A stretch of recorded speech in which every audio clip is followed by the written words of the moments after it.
खांद्यावर घेऊन प्रकाश अवघे चला जाऊया पुढे, खांद्यावर घेऊन आकाश अवघे चला जाऊया पुढे, या शतकाच्या पाठीवर लिहू समानतेचे धडे, खांद्यावर घेऊन आकाश.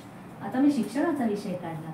शिक्षणाने स्त्री जीवनाला दिला वेगळा अर्थ, ज्ञान ज्योत लावू करू आम्ही प्रत्येकीच समर्थ, गतशतकाच्या जागरणाने जाग मला आली, हो जाग मला आली, निर्भय होऊन विश्वासाने जाऊ प्रगतीकडे, निर्भय होऊन विश्वासाने जाऊ प्रगतीकडे, या शतकाच्या पाठीवर लिहू समानतेचे धडे, खांद्यावर घेऊन आकाश. हे पंतप्रधान इंदिरा गांधी या तर भारताच्या सर्वात चांगल्या पंतप्रधान होत्या, ज्यांच्या काळात भारताला एक दिशा मिळाली.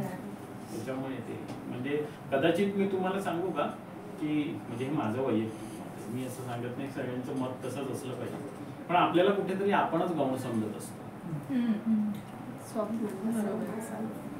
आणि एक मगाशी कोणत्या बोलताना बोललं बघा, कुठली गोष्ट असते ना आपण व्यक्त होणं नाही दरवेळेला टाळत असतो. आपण थोडे भिडस्त असतो, दुसऱ्याला काय वाटेल, आपण चुकीचं करत नाही ना, व्यक्त व्हा ना. आणि त्या गोष्टी आपण जेव्हा करायला सुरुवात करतो ना तेव्हा मग आपल्या म्हणतात ना प्रतिभेला वगैरे चौफेर दिशा जाते आणि मग ते सुप्त गुण आहेत ना एक असे बाहेर पडतात आणि मग तुम्हाला त्यातनं पुढे जाण्याची संधी मिळते आणि तुम्ही सतत पुढे जाता. कदाचित ही गोष्ट ना तुमच्याकडनं मला थोडीशी अशी जाणून घ्यायची की तुम्ही जेव्हा बघा आता का तुमच्याकडनं ते पण सांगतो. आता ह्या 4 जणी आहेत ना, ह्या 4 जणीचं कार्यक्षेत्र आहेच वेगवेगळं, पण त्याच्यातलं तुमचं जे कार्यक्षेत्र आहे ना थोडंसं चॅलेंजिंग आहे. म्हणजे तुमचा जॉब चॅलेंजिंग आहे असं मी कदाचित म्हणणार नाही, तुम्ही हे स्वीकारणंच चॅलेंजिंग आहे.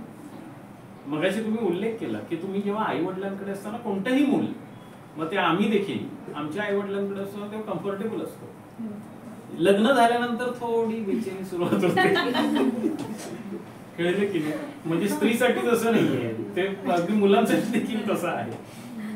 पण ते तुम्ही जे म्हणालात ते फार तारेवरची कसरत असते, कारण तुम्हाला तसं समजून घेणारा नवरा मिळणं गरजेचं असतं.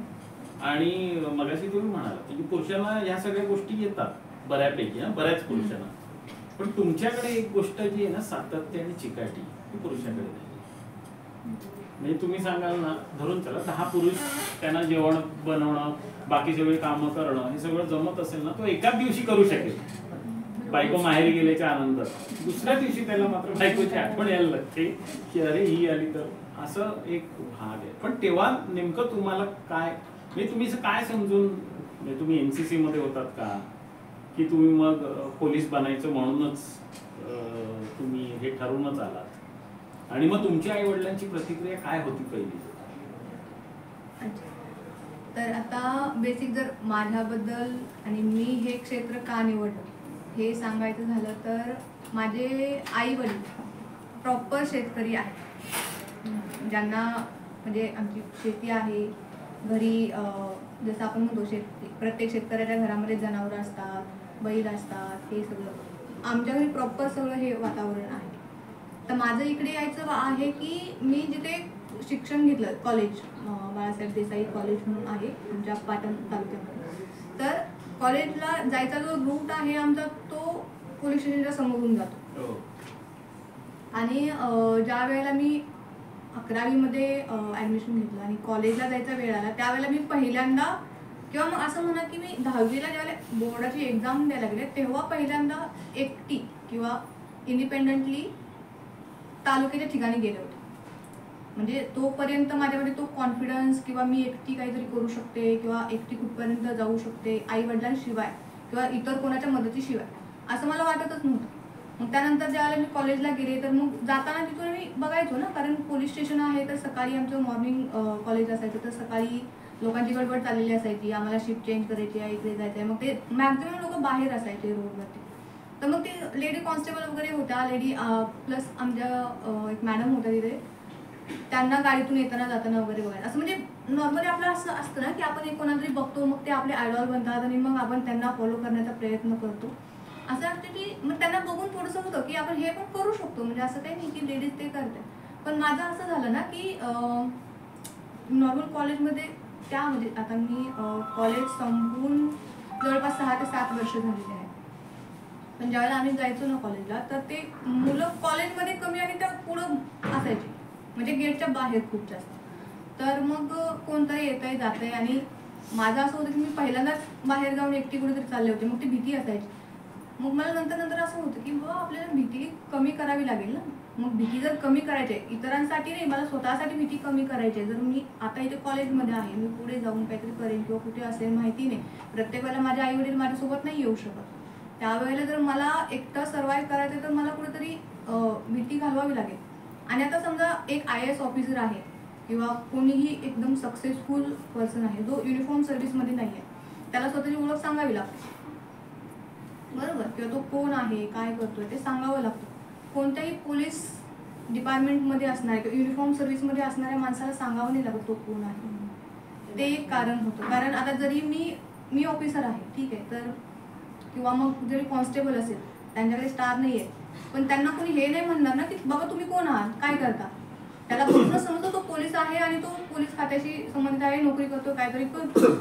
मग ते होतं की मला माझी स्वतःची भीती कमी करायची आहे आणि मला माझी ओळख कोणी विचारली नाही पाहिजे. मग त्याच्यासाठी काय करू शकतो, आता मला एकतर युनिफॉर्म सर्व्हिसमध्ये आपण पोलीस डिपार्टमेंट जॉईन करू शकतो, आर्मीमध्ये जॉईन करू शकतो, एअरफोर्सेस, म्हणजे जे पण काही युनिफॉर्मचे आहेत ते. पण त्यावेळेला ज्यावेळेला मी सुरू केलं MPSC, तर मला असं वाटलं की मी हे काम चांगलं करू शकते. कारण मी इथून पासून जर कॉलेजला जाताना येताना यांना रोज बघते, मॅडमला बघते, मॅडम मस्त गाडीतून जात आहेत, आपल्याला पण गाडी मिळू शकते. एका गाडीमुळे प्लस हे होतं की आपल्याला ओळख सांगावी नाही लागत. ओळख सांगेपर्यंत एवढी कोणाला हे समोरून मॅडम तुम्ही काय करता किंवा तुम्ही कुठे असता हे एवढं सांगायला नाही लागावं, म्हणून युनिफॉर्म सर्व्हिस. आणि त्यातून मग पुढे हे जाऊन ही सगळी कामं चालू आहेत आणि त्यातून सॅटिस्फॅक्शन मिळतंय, हे त्याहून अजून चांगलं काम आहे आणि महत्त्वाचं आहे. कारण आता ज्या वेळेला आम्ही घरी जातो त्यावेळेला असं असतं ना की बस संध्याकाळी एक घरी फोन करा, कारण सगळी फॅमिली गावाकडे आहे, संध्याकाळी एक फोन केला मस्त झोप लागते. कारण असं असतं ना की दिवसभराचं हे काम करून घरी जाते त्यावेळेला बस एक त्यावेळेला तुम्ही फॅमिलीसोबत बोलता, दिवसभराचं काय झालेलं आहे ते सांगता. ऍक्च्युली ती लोक दिवसभर कधी फोन नाही करणार, चुकून सुद्धा फोन येणार नाही, कारण त्यांना माहिती ही फोन उचलेल माहिती नाही, पण संध्याकाळी हिचा फोन येणार. संध्याकाळी ते वाट बघत बसलेले असतात, जर नाही आला फोन की घरचे फोन करतात, पण दिवसभरात फोन येणार नाही. मग त्याच्यामुळे फॅमिली सपोर्ट खूप महत्वाचा असतो. बस मॅडम, तुम्ही जेव्हा वृत्त निवेदिका व्हायचं ठरवलं किंवा अपघाताने झाला, हे नेमकं कसं? आणि समजा आता आमचे जे देखील YouTube वगैरे जे बघणारे आहेत, जे डिजिटल आहे त्याद्वारे किंवा जे वृत्तपत्र वाचून त्यांच्यापैकी कोणाला जर वृत्त निवेदिका व्हायचं असेल तर त्यांच्यासाठी तुम्ही काय सांगा? अपघात हे चांगल्यासाठी असतात बऱ्याचदा आणि त्याच्यातून आपण चांगलंच घ्यायचं असतं.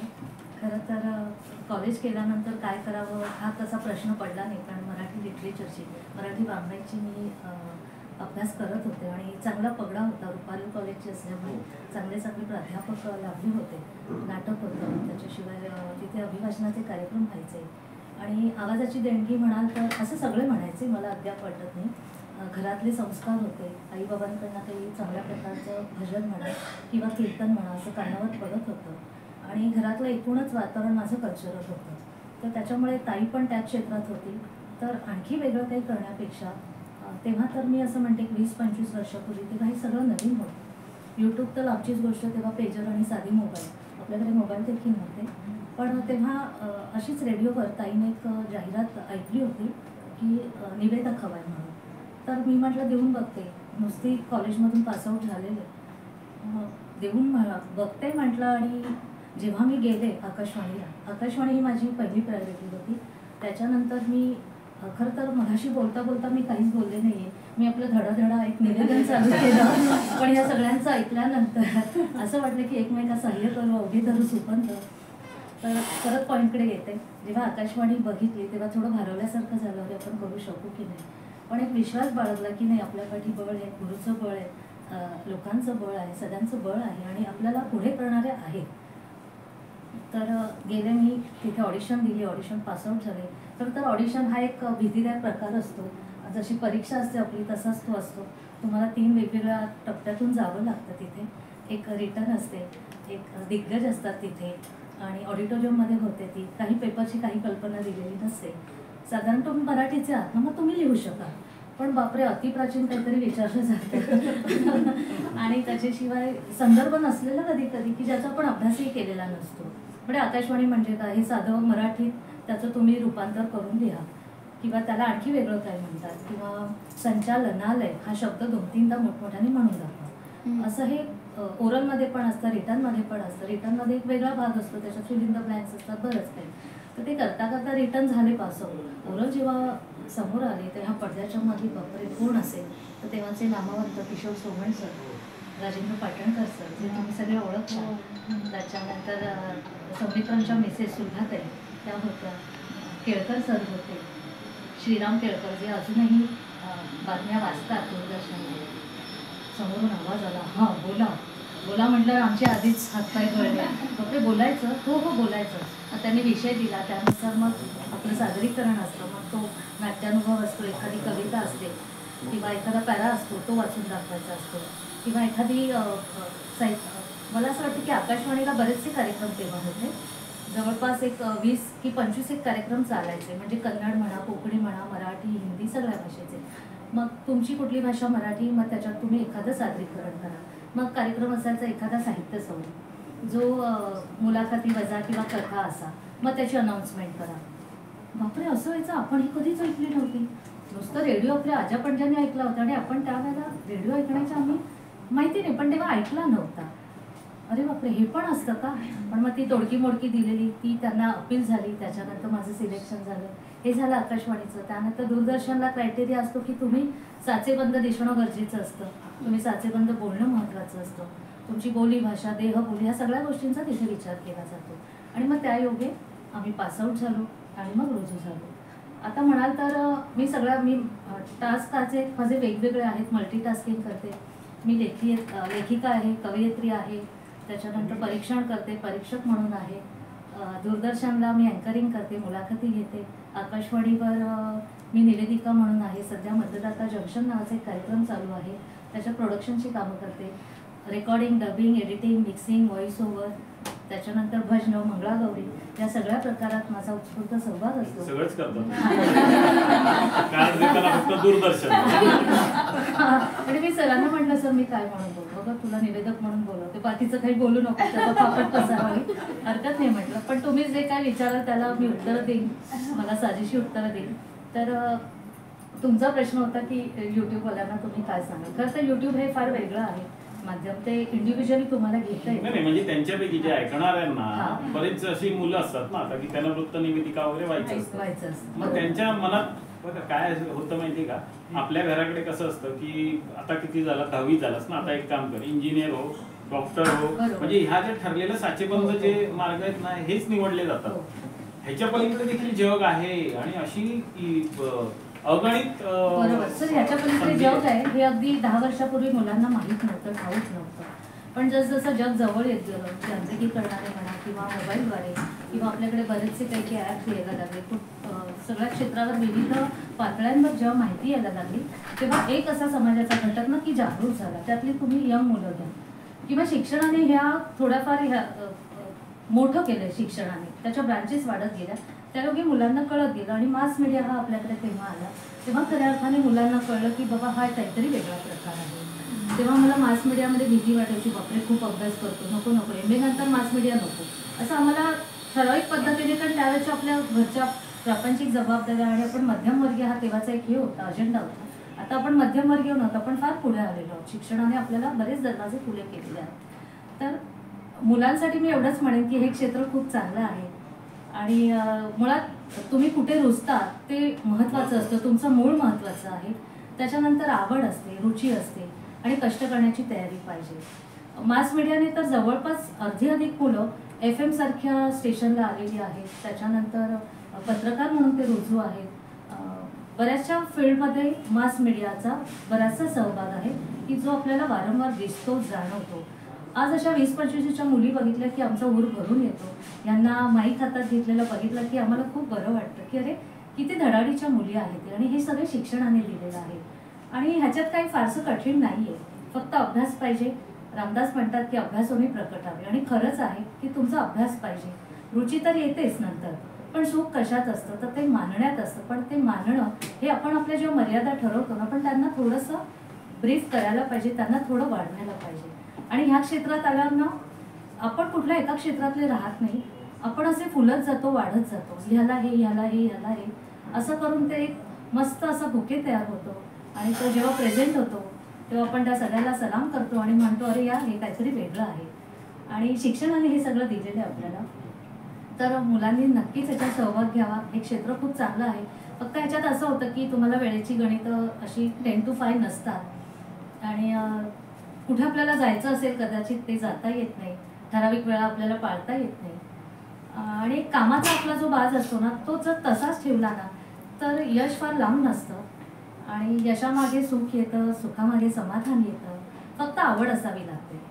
आवडीसाठी तुमचा आवाज, तुमचा अभ्यास, सातत्य आणि रुची ह्या सगळ्या गोष्टी फार माइंड करतात. आणि खरं तर हे क्षेत्र खूप चांगलं आहे. मी तरुण मुलांना म्हणेन की 10 to 5 किंवा एक मोठं स्वप्न बाळगण्यापेक्षा त्याच्यामध्ये वेगवेगळे टप्पे आहेत. तुम्ही तुमचा विकास साधू शकता. आणि शिक्षणाने हे दिलेलं आहे. 10 वर्षापूर्वीचा जर शिक्षणाचा आणि ह्या वेळच्या शिक्षणाचा जर विचार केला तर तफावत आहे. शिक्षणाने केवळ मुलीच नाही, पण आजकालात मुलंच नाही तर मी म्हणते मुली तर एवढ्या हुशार झालेल्या आहेत. तर मी त्याच्यासाठी 1-2 ओळी म्हणू का? म्हणजे खांद्यावर घेऊन प्रकाश अवघे चला जाऊया पुढे, खांद्यावर घेऊन आकाश अवघे चला जाऊया पुढे, या शतकाच्या पाठीवर लिहू समानतेचे धडे, खांद्यावर घेऊन आकाश. आता मी शिक्षणाचा विषय काढला.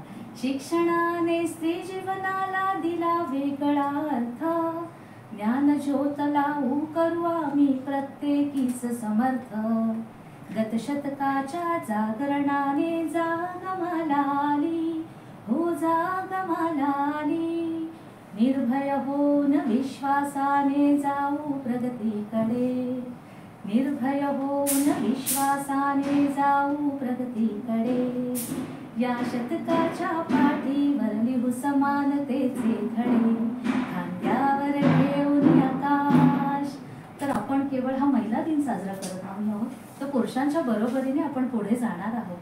कोणा एका व्यक्तीमुळे समाज पुढे जात नसतो, तर हातात हात घालून एकमेकांना सहाय्य करू, अवघे करू सुपंत हा रामदासजींनी सांगितलेला प्रपंच घेऊन आपण पुढे जाणार आहोत. आणि खऱ्या अर्थाने हा महिला दिन आपण साजरा करणार आहोत.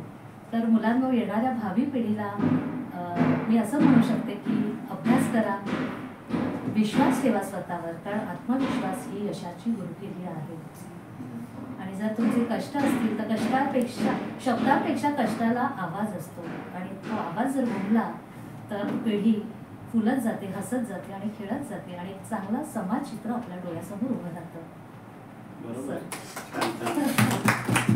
तुम्ही तुमचं जे एक सांगितलं, जो एक एक्सरसाइज करता, पुस्तकांची देवाणघेवाण हा फार चांगली संकल्पना.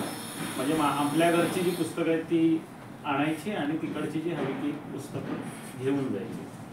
तुम्ही नेमकं ह्या गोष्टींना जेव्हा सुरुवात केली तेव्हा तुम्हाला समाजसेवेची आवड होती म्हणून सहज सुरुवात केली, की कुठे असं एखादी गोष्ट कारणीभूत ठरली आणि मग ती तुम्हाला इथपर्यंत घेऊन? मी इकॉनॉमिक्समधनं MA केलं आहे, अर्थशास्त्रातनं MA केलं आहे. त्याच्यानंतर मी गव्हर्नमेंटमध्ये रेव्हेन्यू डिपार्टमेंटमध्ये जॉब केला आहे 8 वर्ष MA डिपार्टमेंटमध्ये.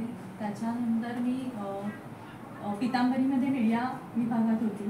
त्याच्यामध्ये मी TV media analyser, TV media research प्रामुख्याने त्या भागात काम केलेलं. पण एका ठराविक पॉईंटनंतर त्याच्यानंतर कोविड वगैरे पण आलं.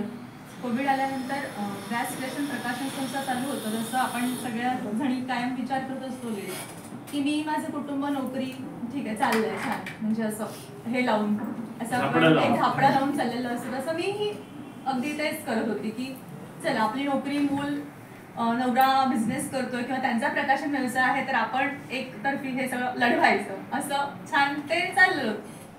पण समहाऊ जेव्हा काही ह्याच्यानंतर की वाटायला लागले की आपण आता 9:30 ते 5:30 हे म्हणजे हे किती वर्ष करायचं असं, ह्याच्यातनं आपलं स्वतःचा उत्कर्ष किंवा आपल्याला काय मिळतंय, म्हणजे सॅलरी मिळते ठीक आहे, पण आपल्याला काय मिळतंय ह्याच्यातनं आणि ह्याचं समाधान मुळात तर आहे का ह्या सगळ्या गोष्टीतनं.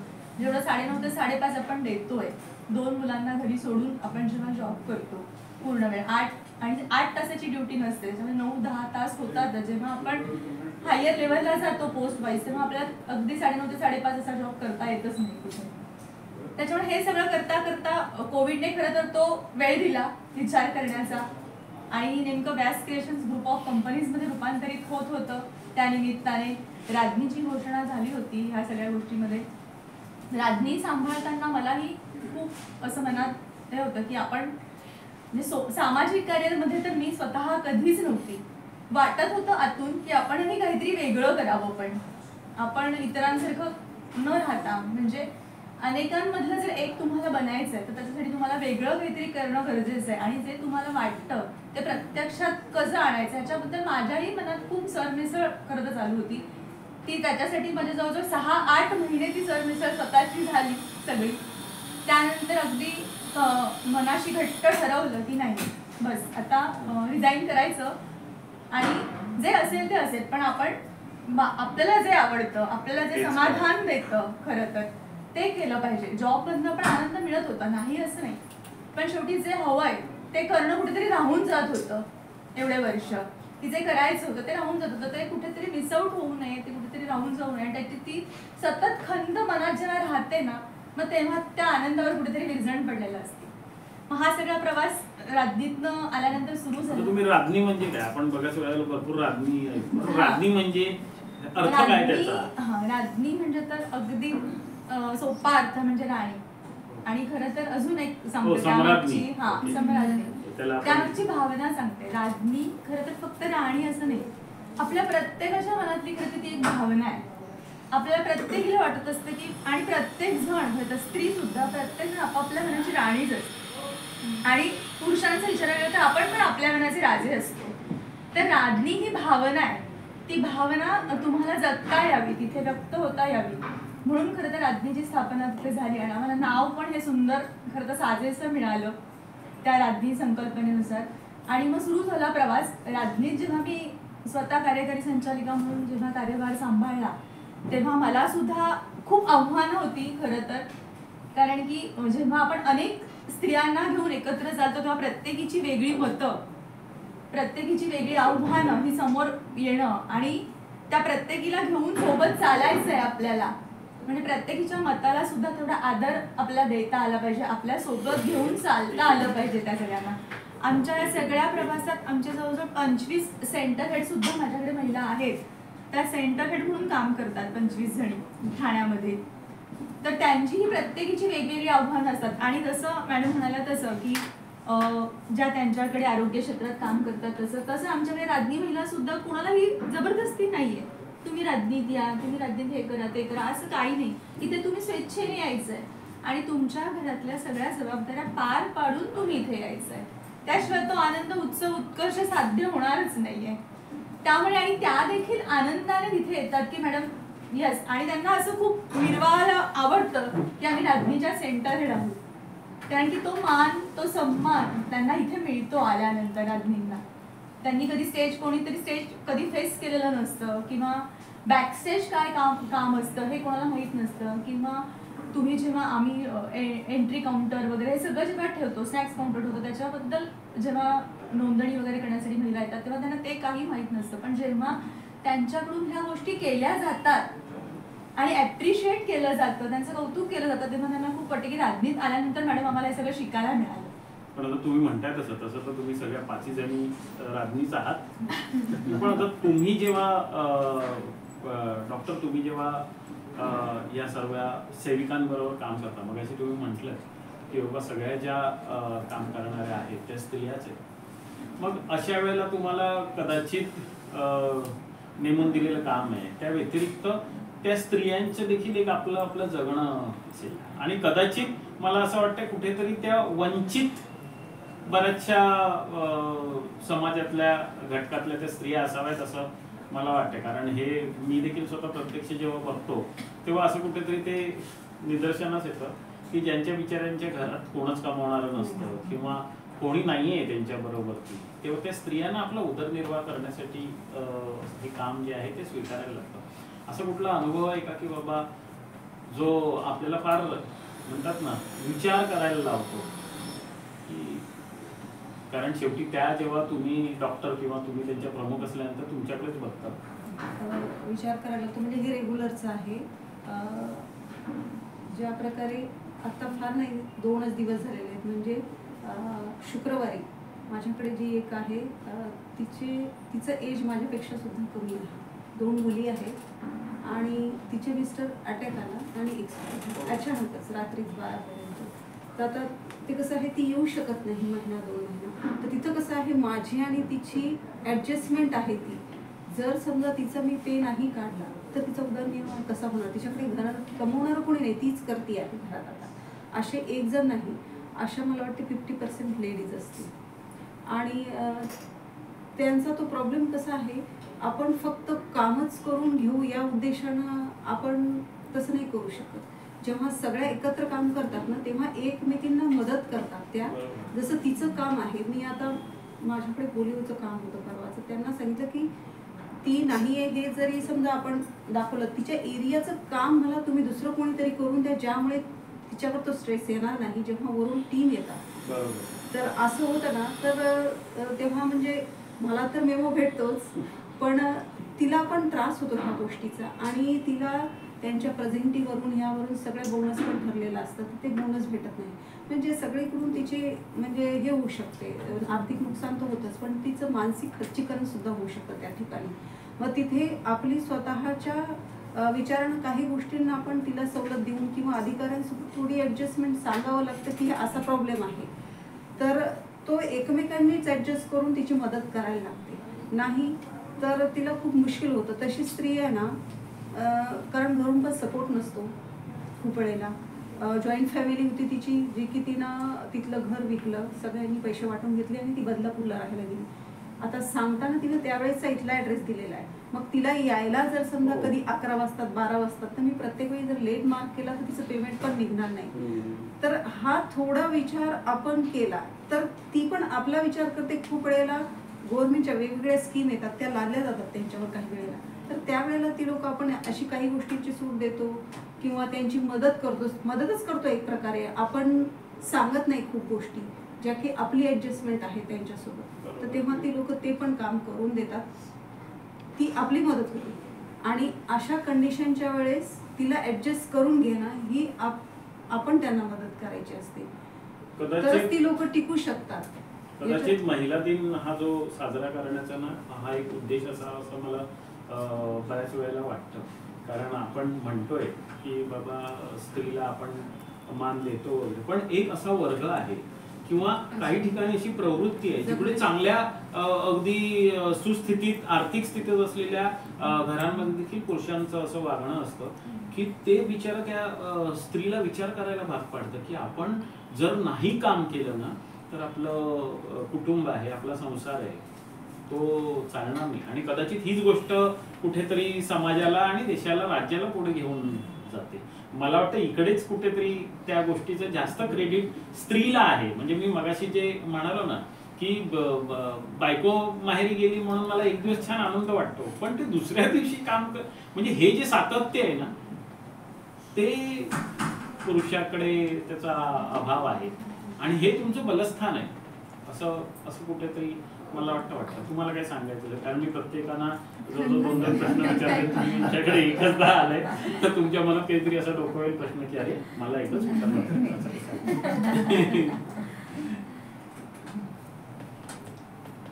असा कुठला प्रसंग की तुम्ही जेवढं हे काम सगळं करताय तुम्हाला असं वाटतं की नाही खरोखरच मी जे काम करते ते मला मानसिक समाधान देते आणि कुठेतरी मला आणि माझ्या समाजाला कुटुंबाला पुढे घेऊन जाते. मगाशी पुस्तक वाचनाबद्दल बोललं कोणतरी की बाबा घरातली स्त्री, तुम्हीच मला वाटतं बोलला ना, हो. घरातली स्त्री जेव्हा, कारण मला आठवतंय ना माझी आम्ही लहान होतो आणि माझ्या आईनी लायब्ररी जॉईन केली.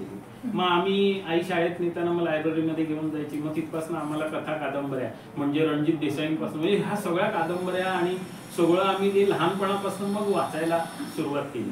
म्हणजे कळत न कळत होतं कसं की आपली रोल मॉडेल असते आपली आई, आपले वडील, त्यांच्याकडे बघून मुलं आपसूक शिकतात. म्हणजे त्यांना तुम्ही शिकवायची खरी गरज लागत नाही. म्हणून जसं ही आईची जशी जबाबदारी असते तशी तेवढीच पुरुषाची जबाबदारी असते. पण एवढं जरी असलं तरी मुलांसाठी आई जास्त महत्वाची. कुठेतरी वडील महत्वाचे नसतात असं नाही, पण तिची भूमिका कुठेतरी जास्त असते. मग तुम्हाला काय वाटतं?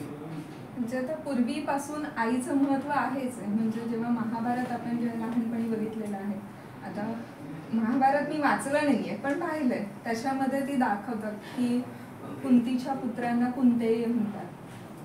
पांडव पुत्र जास्त बोलत नाही, पांडुपुत्र नाही बोलत, त्यांना कुंतेय बोलतात, कुंती पुत्र म्हणतात किंवा दुर्योधनाला गांधारी पुत्र म्हणतात. प्रत्येकाला म्हणजे कृष्णाला सुद्धा देवकी नंदन म्हणतात. म्हणजे आईचं महत्व तेव्हापासून आहे की आई ही संस्कार देणारी आहे, मुलांना सांभाळणारी आहे. आणि ऑफकोर्स आहे, कारण जेव्हा वडील घरातून बाहेर जातात तेव्हा भरपूर वेळ हा आईचा सहवास असतो आणि सगळ्यांपेक्षा जास्त 9 महिने आईने त्यांना ओळखलेलं असतं, सांभाळलेलं असतं. त्याच्यामुळे आईचं आणि मुलांचं हे नातं वेगळंच असतं. मग जेव्हा महिला जेव्हा बाहेर पडते किंवा म्हणजे आम्ही जेव्हा आमच्या राज्ञीमध्ये काम करतो तेव्हा बऱ्याच महिलांना वेगवेगळे असे छोटे मोठे अनुभव असतात, घरातून असतात. म्हणजे जरी आम्ही आनंद, उत्सव आणि उत्कर्ष यासाठी जरी काम करत असतो तेव्हा जेव्हा महिला एकत्र येतात, आमचं जेव्हा समजा वाचनकट्टा आहे, आमचा वाचनकट्टा झाल्यानंतर थोडा विषय हा घरगुती येतोच, एक 10-15 मिनिटाचा. तेव्हा मग प्रत्येकाच्या वेगवेगळ्या अडचणी, घरातल्या अडचणी, कोणाच्या कोणाची मुलं शाळेत आहेत, कोणाची कॉलेजला आहेत, कोणाची लग्न झालेली आहेत, कोणाचा सुनांचा प्रश्न असतो.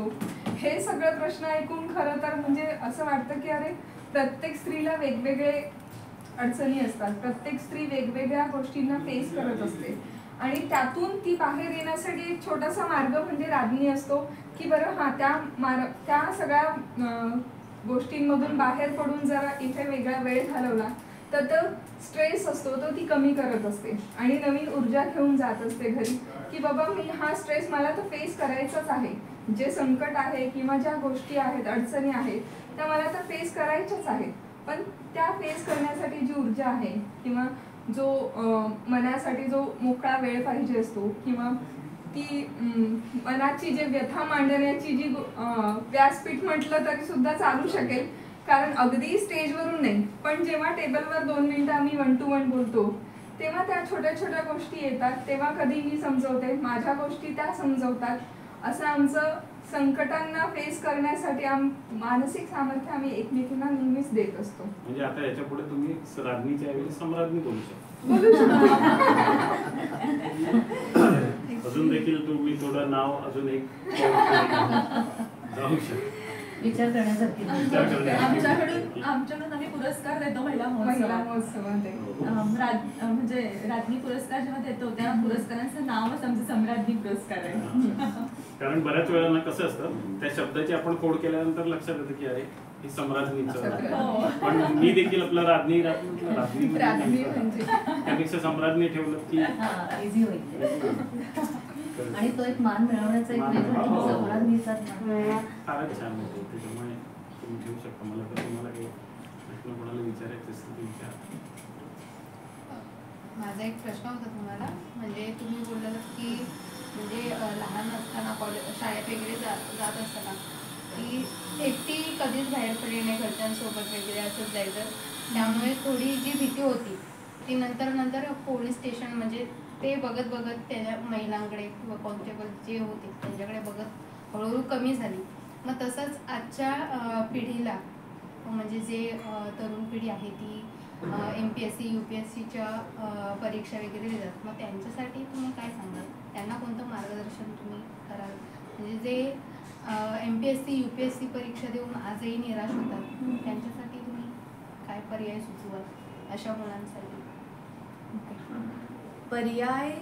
पर्याय असं काही नसतं. तर जसं की मॅडम मगाशी बोलता बोलल्या होत्या की एक विश्वास किंवा चिकाटी पाहिजे, आणि जो आपण डिप्रेशनमध्ये जातो ते डिप्रेशनमध्ये न जाता त्याला पर्याय शोधायचा.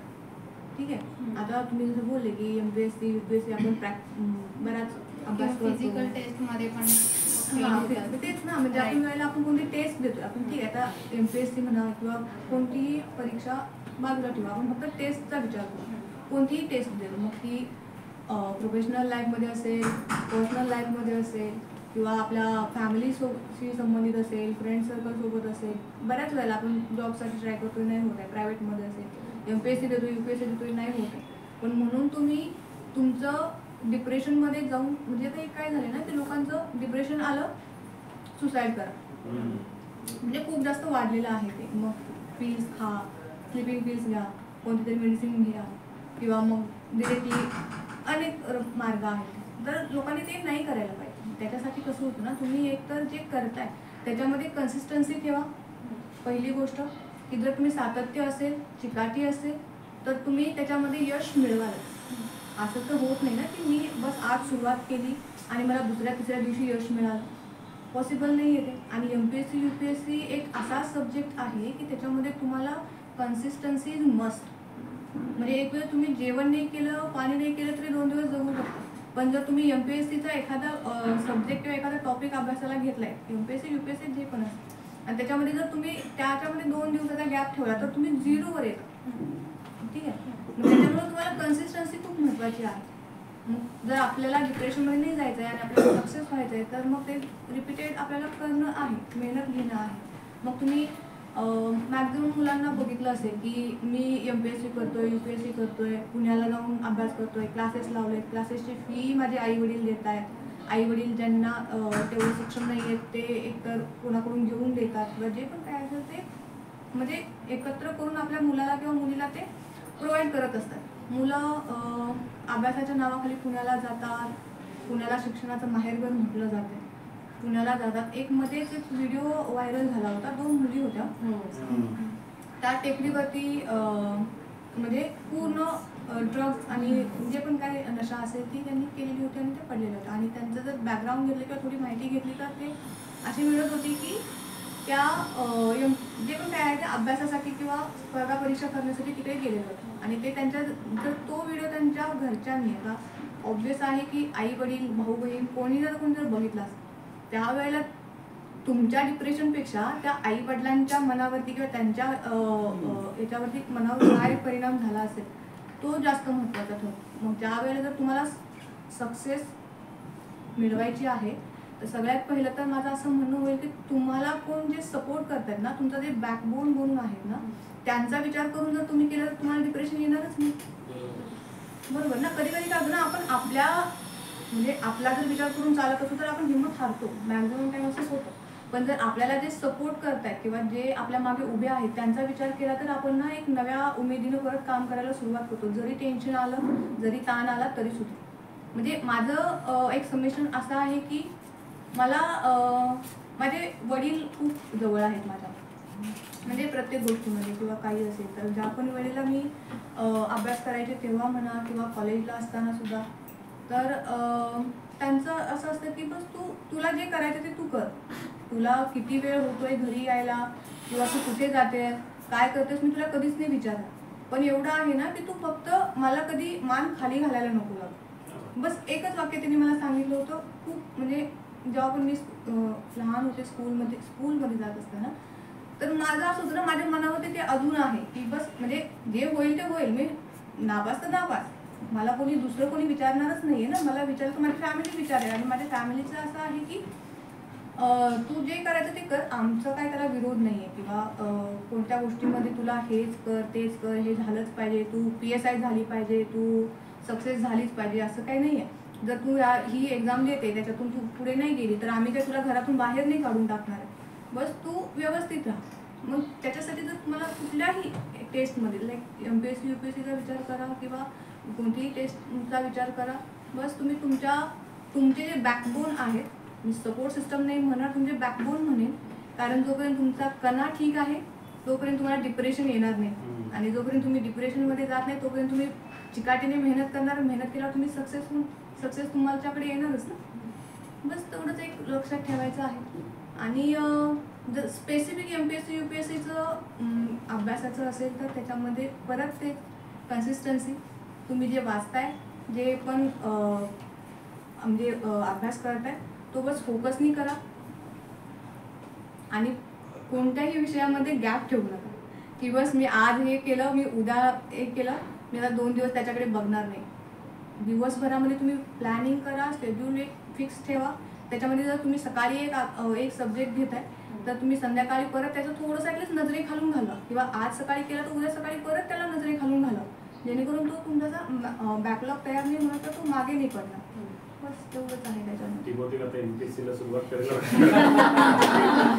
नाही, पण तुम्ही म्हणताय तसं अगदी तुम्ही योग्य सांगितलं. आणि सगळ्यात महत्वाची गोष्ट कशी असते की आपण एखादं ध्येय ठेवून जीवनात जगत असतो. गरजेचं नाही की ते पूर्णच होईल, कारण शेवटी बघा किती जरी झालं ना तरी एक कुठेतरी 1% असतो ना नशिबाचा असतो, जो तुम्हाला जे तुमच्या नशिबात लिहिलेलं असतं तिथपर्यंत नाही. पण कुठल्याही गोष्टीने नाउमेद न होता संपूर्ण आपलं जे जीवन आहे ना ते आपण कसं चांगल्या तऱ्हेने सर्वांबरोबर ती घालू शकतो हे फार महत्वाचं आहे. मला याच्यामध्ये फक्त एक ऍड करावं असं वाटेल की आपण असं म्हणजे म्हणत असतो everything is decided, everything is scripted. त्याच्यामध्ये आपण काही चेंज नाही करू शकत, बरोबर. पण आपण फक्त त्याच्या जरी ते स्क्रिप्टेड आहे, पण आपण ती जी लिहिलेली स्क्रिप्ट आहे ती ओरिजिनल किंवा सत्यामध्ये यायला प्रयत्न करणं गरजेचं आहे. आणि ते प्रयत्न करत राहणं, कन्सिस्टन्सी आहे ती ठेवणं. तुमचं ध्येय सोडू नका, प्रयत्न करा, पण त्याचबरोबर निराश देखील होऊ नका. निराश नका हो. आणि निराशा जर येतच असेल तर तुमच्या बॅकबोनचा विचार करा. हो अगदी परफेक्ट. मला वाटतं तुम्ही उत्तम सगळ्यांनी अगदी छान मनोगत व्यक्त केलं. हे सगळं 8 तारखेला प्रहारच्या अंकामध्ये तुमचं मनोगत छापून येईल. आमच्या 4 एडिशन्स आहेत, मुंबई, सिंधुदुर्ग, रत्नागिरी आणि नाशिक, 4 ठिकाणी. आणि डिजिटलमधनं सुद्धा तुमचं जे आहे ते आम्ही यूट्यूबवरनं आम्ही सादर करणार आहोत. प्लस सोमवारी आमचं प्रहार गजाली म्हणून एक सदर असतं मोठं, त्यातही तुम्हाला आम्ही स्थान देण्याचा प्रयत्न करणार आहोत. त्यालाही आम्ही चांगलं कव्हरेज देऊ, कारण एका ह्याच्यात एवढं सगळं कव्हरेज होणार नाही, म्हणून 2 भागात आम्ही हे सगळं करणार. तुमचं मनोबल वाचकांपर्यंत सगळ्या रिजनमध्ये जाईल.